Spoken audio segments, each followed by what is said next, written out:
you climate greetings from the North Pole. Our workshop is disappearing in the permafrost. The runway is heaving. My sleigh can't take off properly, and ancient bacteria are waking up out of the permafrost, and my deer have no immunity. The warm days up to 30 degrees over normal are killing the productivity of my elves. And frankly, I can't take the heat very well either at my age. Well, you saw it right here on Cable 14 last week. Santa Claus himself taking time away from Christmas preparations to bring his concerns about climate change to Hamilton City Hall. We talked with Environment Hamilton on Thursday, and today we have members of Extinction Rebellion Hamilton here to talk about some of their concerns with what the city has done so far after declaring a climate emergency last March. Welcome, Nicole Smith and Ian Graham. Thank you for having us. Now, tell me about Extinction Rebellion. It's still a fairly new group. What is it that you stand for? Well, Extinction Rebellion is really here to say that it's time to act on the climate emergency. We all have heard the extreme stories of extinctions that are just heartbreaking. But what we don't have are world leaders really stepping up to put plans in place right now. And that's what we're here for. I know your XR Hamilton, while you do have a localized branch, there are chapters all over the world as well. All over the world and all across Canada. At least 12 cities in Canada have active chapters from coast to coast. Now, what's your reaction to some of what you saw at the meeting last week? Ian? Okay. I was either or, whoever wants to go first. The action. We were talking together before coming in that we were pleased at how the council felt human. The way it was being run, it was 25 of us speaking on this very political topic, and they didn't cut us off. That said, they also didn't. They also didn't do as much as they often do of CYA kind of, commenting on how much has already been done. They were listening, and so I give them top marks for that. Now, I know that Santa Claus was there at the meeting. He obviously can't be here today, but can you share a little bit of what he had to talk about with council? Santa wanted the councillors to know that their plan is not ambitious enough. Their timeline is too long, and they haven't adequately captured the cost of doing nothing in their business as usual, let's go forward, growth mandate, their focus on growth. Their focus is not on getting carbon out of the air so that we all have a future that extends at least beyond mid-century, a happy future.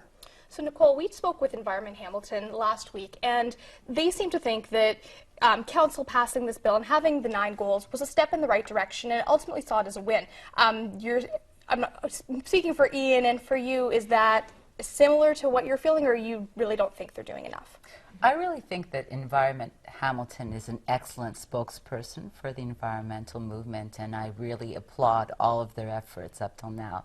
And I'm very excited that we are colleagues with them and with Hamilton 350 and other very avid environmental groups in Hamilton. This is one of the best places I find for that. So I would definitely agree that it's a step in the right direction. I think we need to make a lot more steps, but I'd agree that it's a step in the right direction. And so where we see more action needed is, this was brought up at the meeting on Wednesday, is we have to have much more consultation. We would like to see town halls in all 15 wards. Well, I know that Councillor Brad Clark also commented on the list of goals as not necessarily being very realistic and not specific enough. They weren't attainable goals to have. Now, do you think they need to be more specific and really more targeted? Absolutely so. They need to have things that are observable, measurable, and timelined. They've taken a year to get to this point of saying we want to go back now and actually do our planning. The senior city management has been fielding the ball. They didn't want to tie themselves down. And we're saying, please, you have to act up, wake up and act now. This is not about what we're going to do in 2030. The world is going to be very different by the end of this council's term. Now, what is it that you want to see people doing when they're acting up? What are the next steps? I really see the next steps as we have to really stop first putting more carbon into the air. One of the things that Don McLean pointed out at the meeting was something that people forget. What goes up stays up. You know, we've been putting stuff up there for a very long time. We have to start bringing it down, really seriously getting that carbon that's in the air sequestered back into the ground, into the trees where it really belongs. And that's really going to be our goal over the coming years. So how do we go about that in Hamilton? One of the first things we can do is get the steel mills into the picture, and get them in the studio, really, because they're producing more carbon than all the rest of the city combined.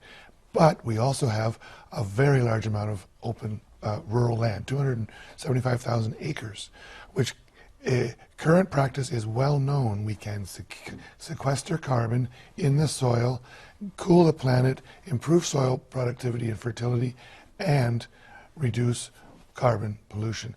That's what the city could be, the broker to get those parties together. Secondly, they keep talking about their pet project, the Bay Area Climate Council. That's been 3.5 years since they've talked, since that was first proposed by a city resolution, and it still is meeting in camera without a budget, without an agenda, public agenda, and without public presence. That's supposed to be their their main channel for engaging, educating, activating the public. So you really think that you want to see more community engagement when we're moving forward in this? Very much so. We've seen, I mean, Wednesday was a prime example of it. We had many more people who could have spoken. But when you heard the articulate, persuasive, powerful words of all these Hamiltonians, you know that there are people who are just begging the city, please come, let us work together with you on this. Well, and it was interesting, too, because the delegations weren't all from the same type of person either. You had such a variety. That was what was so powerful, was hearing from the very young people. Did you find that too? You know, really, I could see the councillors were deeply moved when these teenagers stepped up and shared about how hopeless they were. You know, why should they even go on? Why should they continue with school? You know, suicide seems actually an option, which is a terrible thing to hear and know that for many young people this is something they're actually considering. So we have to act now. And also, XR only had 3 out of the 20. We had Lauren, who sang a beautiful song, you know, I Want You to Panic, that she wrote herself. And we had Becky, who's the first climate activist we know in Hamilton, who's willingly put themselves at risk of being arrested, and was arrested when she went to Toronto to protest with them on the Bridge Out Day on September 17th. Well, that seems to be something that people are doing, is really putting themselves in the face of it all. I know every week Jane Fonda seems to be in the news because she's made it a habit to go and get arrested. She posted on Instagram that she was proud to be arrested with her grandkids a couple of weeks ago. Oh, Oh yeah, because they're all stepping up and making a difference, but people are really sacrificing themselves for what they believe in. XR needs, wouldn't you say, we need people who are willing to get arrested. Definitely. Every day, moms and pops like us who have businesses, I'm actually a retired businessman and now a farmer, but we're not fringe. And we need people like us to say, you know what, this is so critical for my children's future, maybe even my own, that it's worth it to go and break the good Canadian tradition of stand in line, put your hat up, and say, please. We're going to say, no, you move, Mr. Police Officer. You're out of here. Now, that's what XR is all about, right? Really standing up. I mean, we've seen it be so effective. I mean, where XR began in the UK, we're seeing them actually sitting down and talking to government, and actually government saying, okay, if thousands of people are willing to get arrested, this is a group we need to listen to. So that's the power of people really being able to put themselves on the line. But it's not done frivolously. It's not done for the camera or for show. It's because we want to save the planet. And we should add, like we do in our recent booklet, the red booklet, we have to apologize to people. When we're blocking traffic for a few minutes, you're going to be a few minutes late for work, we say sorry. Here's a cup of coffee, here's a cookie, please take our booklet. We wouldn't be doing this if we didn't realize that the system is broke. Good practice for 30 years of activism, lobbying, getting educated, has not moved the needle on the climate crisis. More than half of all the carbon that's been put up there has been since Al Gore's movie came out. I know, and that came out so long ago when you look at it. But tell me a little bit about the Red Brigade, because I keep hearing about that with XR Hamilton. Oh, that's a good one for you. You're in that. Oh, that was so much fun. The thing about the Red Brigade is it kind of looks a little scary, right? Okay, so what is it? It really is a way to draw attention to extinction. The red is for the blood of the many, many animal species that are dying out on a daily basis. But what we're trying to do is not just scare people or say, well, this is a terrible thing, but really to say, this is an opportunity.